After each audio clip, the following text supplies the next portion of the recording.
Namaskar. I welcome you all for the training program on organ donation awareness. It is an online program and I am Apte Kaka, training program coordinator. Today we are going to discuss about the role of regulator for organ donation as well as organ transplant in our country. Before knowing the role of regulator, let us first understand that organ donation is of two kinds. One is donation by living donor and another is donation by deceased donor. In respect of donation by living donor, donor has a choice to select for whom he want to donate organ or who would be the beneficiary recipient of organ. For that, Transplantation of Human Organ and Tissue Act has made certain provisions, and authority has been set up under the name of Authorization Committee to permit organ donation by living donor. The Authorization Committee will naturally look into the fact that all the provisions of Act, that is THOTA, has been complied with, and there are main two aspects. One is that the donation is given by donor due to natural love and affection for the beneficiary of organ, and there is no monetary transaction involved for organ donation. Once the committee is satisfied about these two aspects, the another thing they have to look into is that whether the donation is for a related person or donation is for unrelated person. The blood relation has been defined in the Act, and if there is blood relation claimed by donor and the organ receiver, then they have to prove to the Authorization Committee that the relation exists between donor and recipient, that is blood relation as defined in the Act. If donor and recipient are not related as per definition, then the Authorization Committee will naturally give more emphasis to confirm that there is no monetary transaction between the two, so that all the provisions of the Act have been complied, and then only the permission is granted by Authorization Committee for living donor.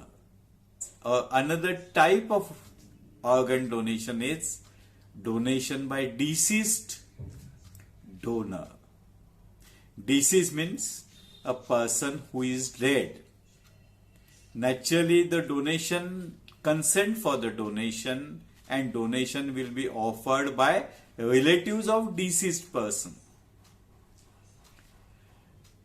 Now the Act has made very clear provisions that the organs received from deceased donor are to be treated as national property, and its distribution is to be made according to the provisions of the Act, and authority has to confirm that there is no partiality in distribution of organs, because there is very severe scarcity of organs from deceased donor. To be clear, as per government information, there is need for 4 lakh organs every year in our country, whereas during last 25 years, the organ received from deceased donor are only 2,750, and therefore they have to take care that there is no partiality in distribution of organs. When we speak of organ, since they need continuous blood supply, it follows that blood group of donor and recipient must be matching, must be the same. Then even acceptance of organ by the recipient chances are more. In addition to blood group matching, the location of donor and recipient plays a very important role. To ensure that a regulatory authority, National Organs and Tissue Transplant Organization is set up at national level, and also there is authority at regional level which is called Regional Organ and Tissue Transplant Authority. Each region consists of number of states as well as union territories. There are 5 regions: North, South, East and West, and also Northeast. And at every state or union territory, there is again one organization called Regional Organ and Tissue Transplant Organization, which monitors distribution of organs.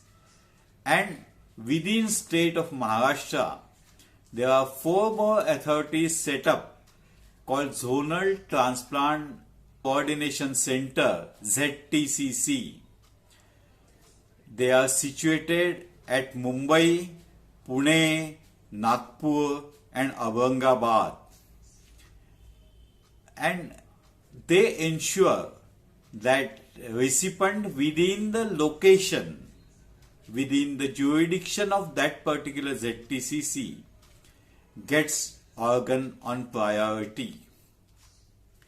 Now, they maintain priority list for donation of organ recipients. They maintain waiting list for organ recipient as per blood groups. Further to blood groups, there are many other medical factors to decide suitability. And further, priority is decided depending on age of the donor, then condition of the donor supported by medical reports, how much urgency is there for organ and transplant, and thereafter period of that particular recipient on waiting list. So based on these criteria, when there is a information that potential donor is available, then they have to find out suitable recipient for that donation. When we say potential donor is naturally a brain stem dead person. To certify a brain stem dead person under the Act, there is a committee called Brain Stem Dead Committee, which consists of 4 doctors. These doctors on 2 occasions having interval of minimum 6 hours, take set of 5 tests called apnea test and some other test to ensure and confirm that the person is brainstem dead. After first set of test is over, and if they feel or the test indicate that this person is brainstem dead, then they only declare that he is potential brainstem dead person, because they have to wait for another 6 hours to finally certify brainstem death. In the meantime, and these zonal transplant coordination committees as well as other regulators start counseling the relatives of brainstem dead person to take decision regarding organ donation, because as per the law, unless the consent is given by relatives of brainstem dead person, the organ donation cannot take place. Yes, there is hardly 6 hours within which the relatives have to give consent. They are under the grief and they have to take decision during the period of grief only whether they would donate organ of their deceased relative.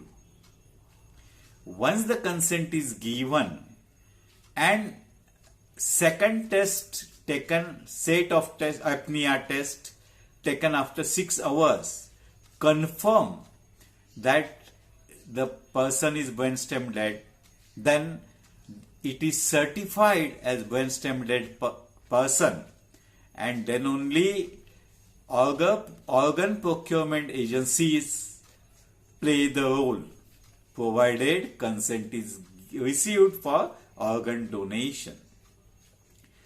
So, once this information is given, all these regulatory agencies start finding out suitable beneficiary, recipient of that for that organ, depending on blood group matching. Once that is decided, from the priority list already maintained by them and updated from time to time, the topmost priority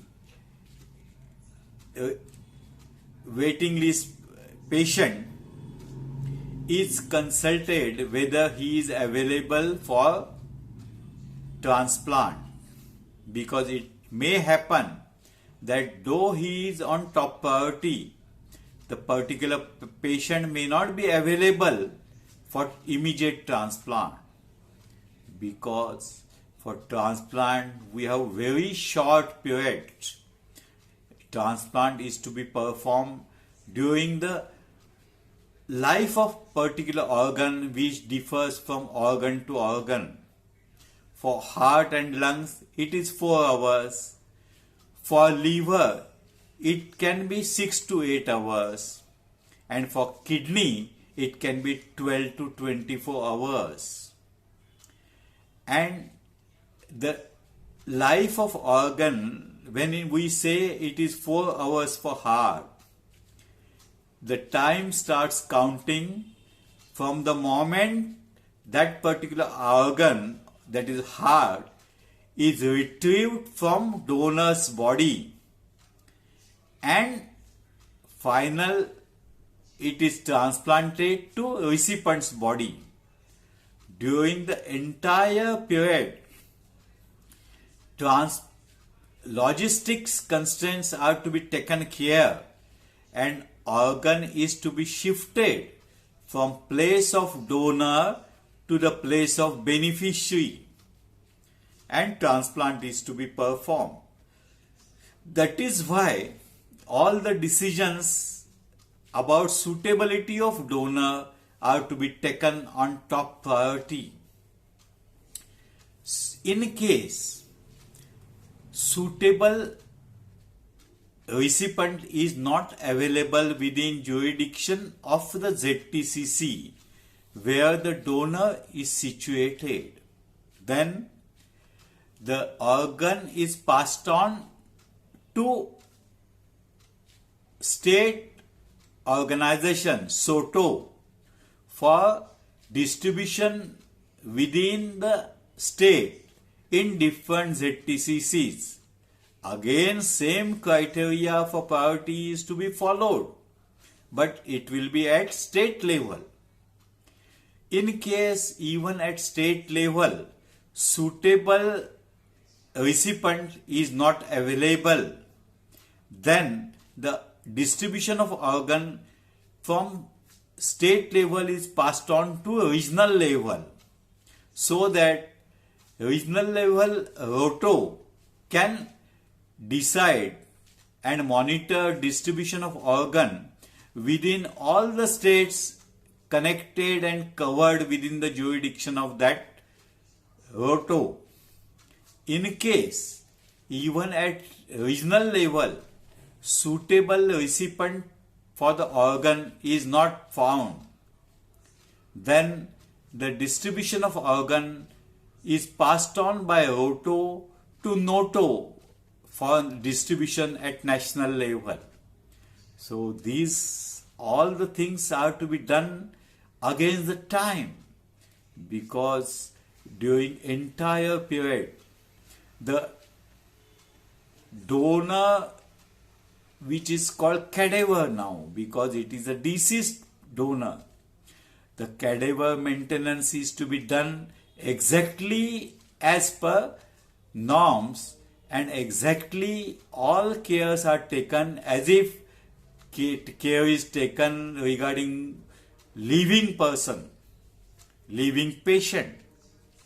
So ventilator is continued and medication is continued to keep all the organs functional and ensure that all the organs receive continuous blood supply due to ventilator.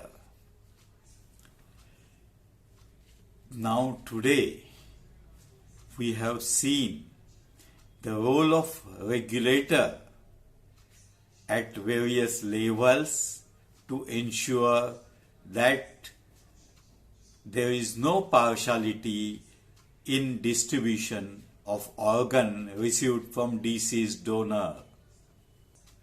Our today's lecture is over. Next session we will meet on some other subject. We'll discuss some other subject. Till then, bye bye.